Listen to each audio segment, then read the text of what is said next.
Thanks for stopping by Minnesota Black Robe Regiment. It's a drive time dialectic. Yeah, I'm back to doing these again on a regular basis without a schedule. I know there was no Monday night musings, TC and friends, not Monday. I don't know why I cannot talk. This is why you tune in. It's for the behind the scenes bloopers. That's what it is, but it's not really behind the scenes at all, is it? But anyway, there was no TC and Friends Monday Night Musings last night, partially because I was expecting weather, and also because I was partially expecting some feedback from some people in a group on Facebook. Yes, I'm back on Facebook, folks. But there's some people who were pushing back against some stuff that I said last week. Shock. People were pushing back against things TC says. But yeah, anyway, I was waiting. I invited two guys that just absolutely hated me. They just absolutely hated me.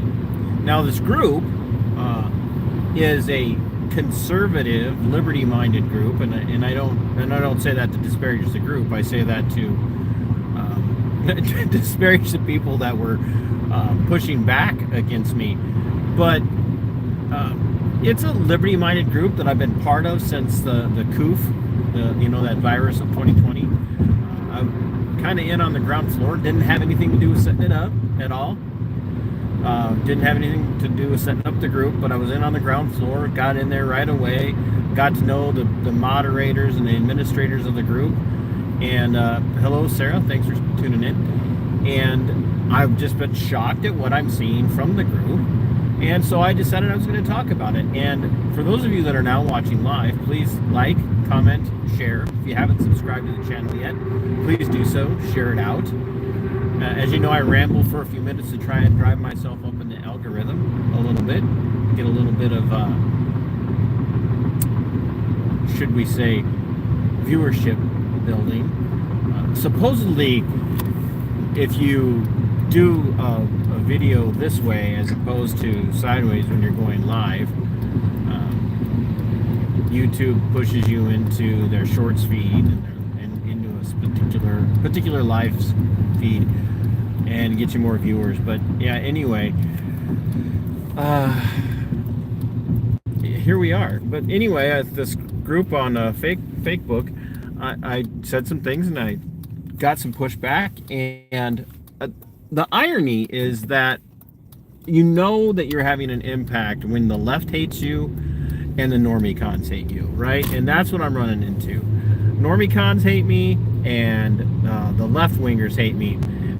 And the left wingers all call me fascist and Nazi and look, whatever.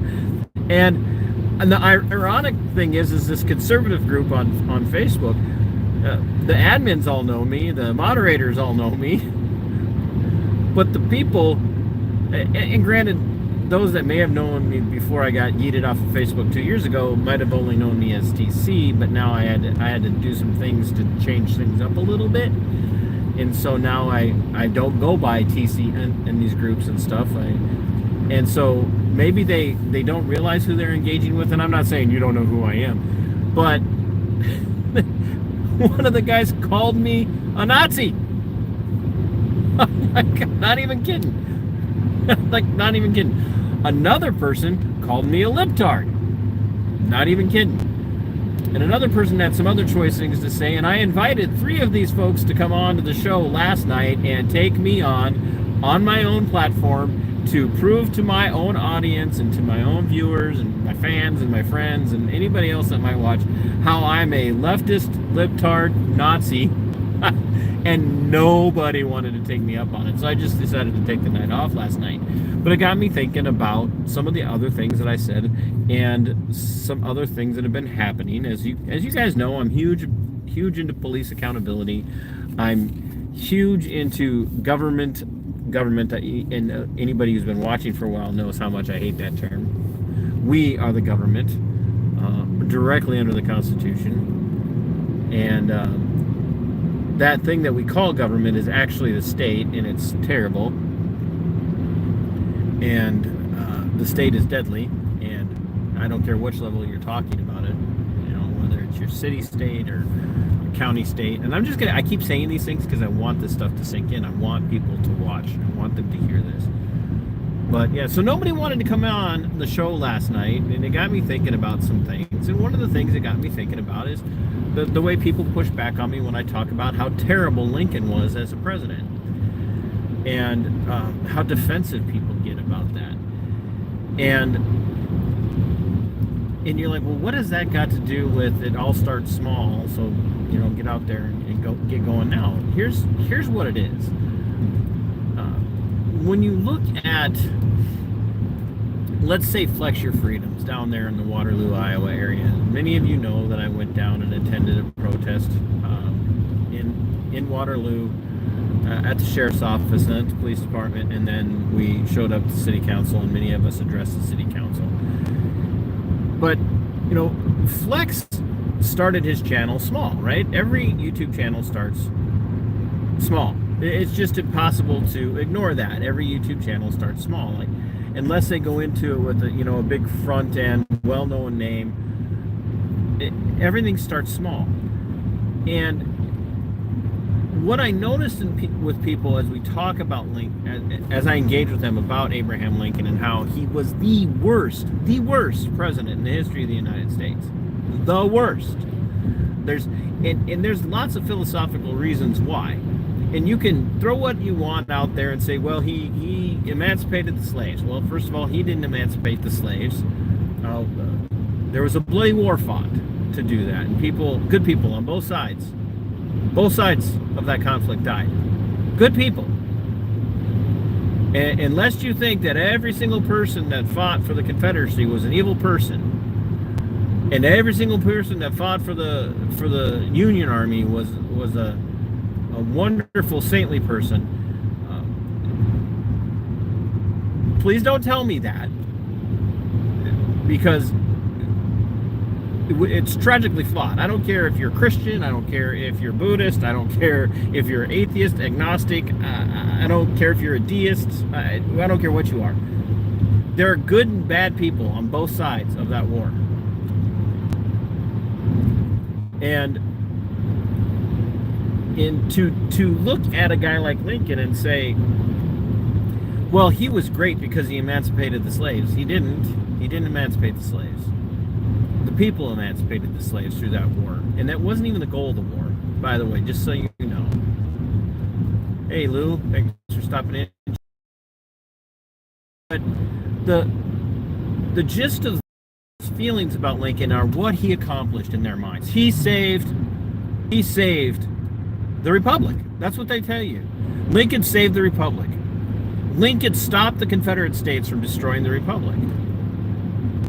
And so one of the reasons that I hold Lincoln to be one of the worst presidents in the history of the United States is because it really enshrined in people's minds that the president is the most powerful person in the nation. And it takes people's focus away from what matters and gets them thinking about who's going to be president. Because we need the right man to be president. We need the right person to be president. We absolutely have to have the right person sitting in the White House, sitting in that Oval Office. We need the right person there. And if we don't have the right person there, then everything's going to go to hell in a handbasket, and we're all screwed, and we're all going to die. It's all going to go to hell. We're all going to die. And by and large, part and parcel of that mentality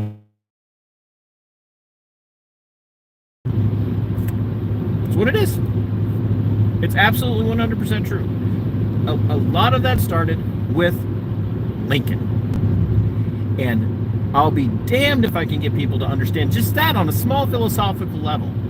Now, deeply philosophical levels, there are all sorts of things that Lincoln did that were terrible, and not the least of which was paving the way for the persecution of your political enemies. Joe Biden administration going after Donald Trump, and I'm not a Trump guy, we're going to get to that. I'm not a Biden guy either, but when when you think about the reality of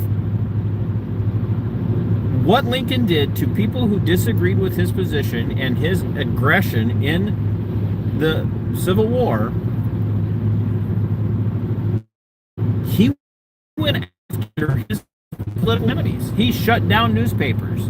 He arrested the entire assembly of Virginia. He had them all arrested. He paved the way for these overreaches. And this is why it's so terribly important for people to understand that it all starts small. And that's why it's the drive time thing.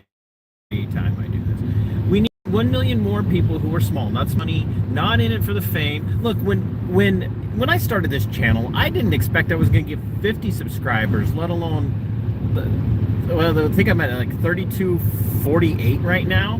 By the way, push me up. Let's get me to 30. Let's get TC to 3,300 subscribers. I would love that, and I'd love more memberships. There's some great membership options there, but yes, I would love to have more subscribers. But I didn't start this out to be famous. When the Angry Vet started his channel, when Tav started his channel, he didn't start out his channel to be famous. He started out his channel because he wanted people to hear what he had to say about what was happening to him. When Flex Your Freedoms started his channel, he didn't go out there to be famous. Flex went out there to say, I'm going to do something. I'm going to take action locally. I'm going to start small. And that's where we should all be. Chad's a really good example of this here in the chat right now. Chad Catter. He's a phenomenal warrior. Has some really great ideas and some really interesting thoughts about constitutionality, about corporate law versus constitutional law. And I guarantee you there's some places where Chad and I disagree. There's probably some places where Chad would look at me and go, TC's way off his rocker. And there are places where I'd look at Chad and go, it's my channel, Chad. I get to say this. Chad's off his rocker. I guarantee you there are places where that happens. I guarantee you that we have areas where we think the other one is wrong or off their rocker or off their medications, whatever the case might be. But it's the local action that matters, and it's small. I'm not saying don't vote for president. Some people have abdicated their right to vote.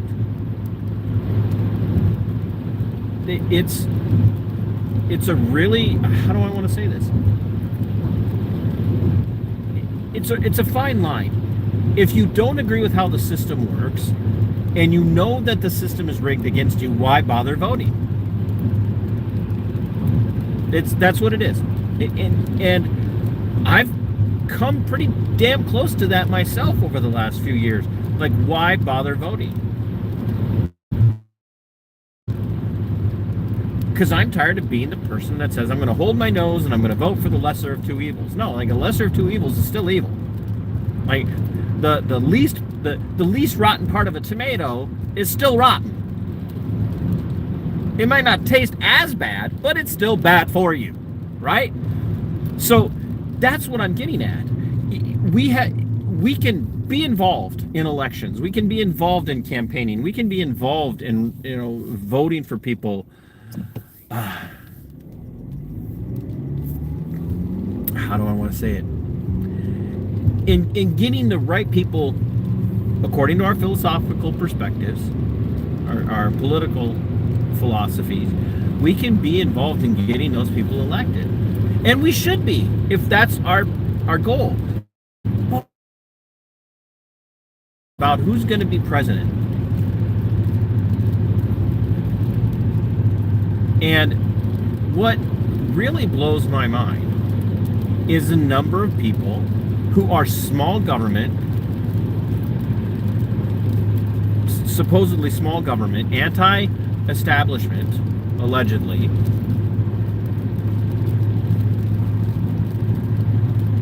who who think I've got to vote for the establishment party. I've got to vote for this party or that party because they're the only ones that have any chance of winning.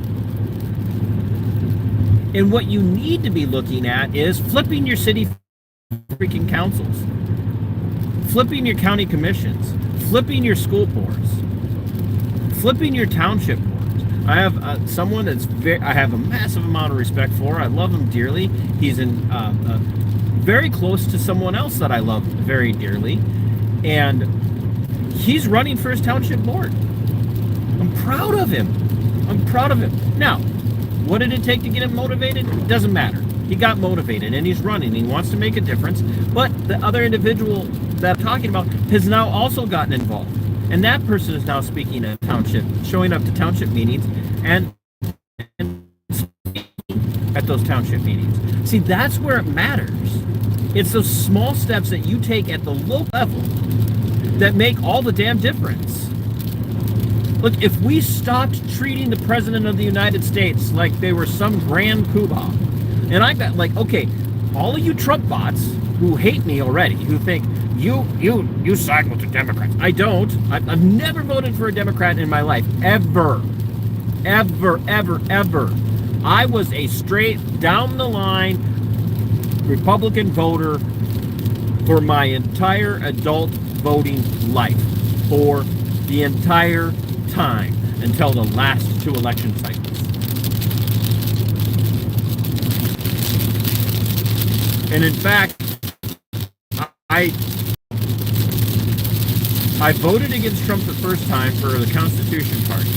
And I voted for Trump the second time because I was going, I don't know, man, I'm a think local, act local guy, but I can't stand the idea of casting my vote for anybody else but him right now. But be that as it may, I've never voted for a Democrat. I am so far not to the left. Like anybody who calls me a leftist for the things that I say, or anybody who engages with me and says, "Oh, you're just a libtard," like I will stack my philosophical credentials, my paleo-libertarian, paleo-conservative credentials up against anything that you have to bring to the table. Anything that you have to bring or have to say.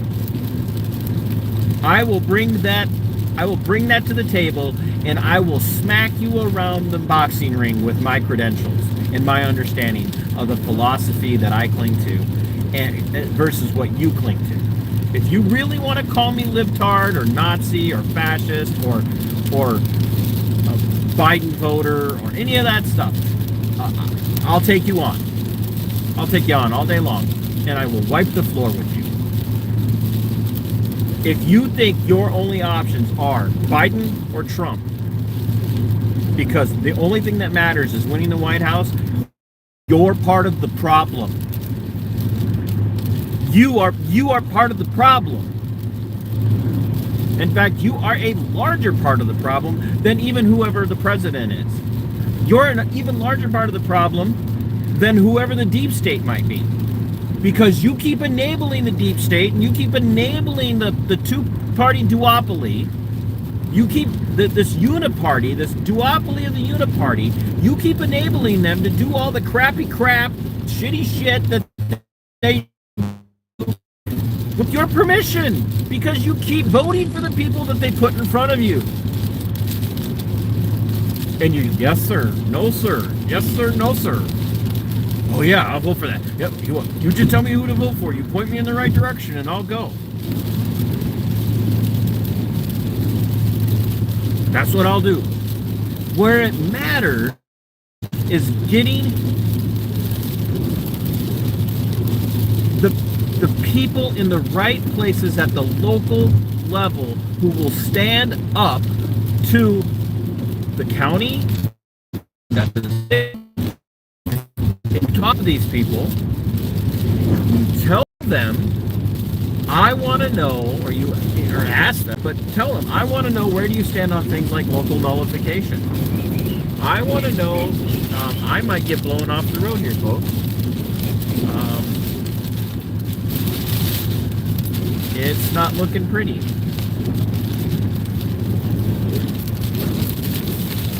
it's looking really bad. Folks, think local, act local, be safe, do the right thing, focus on your local elections. I will check in with you guys later to let you know if I made it safe. Take care. God bless. All that.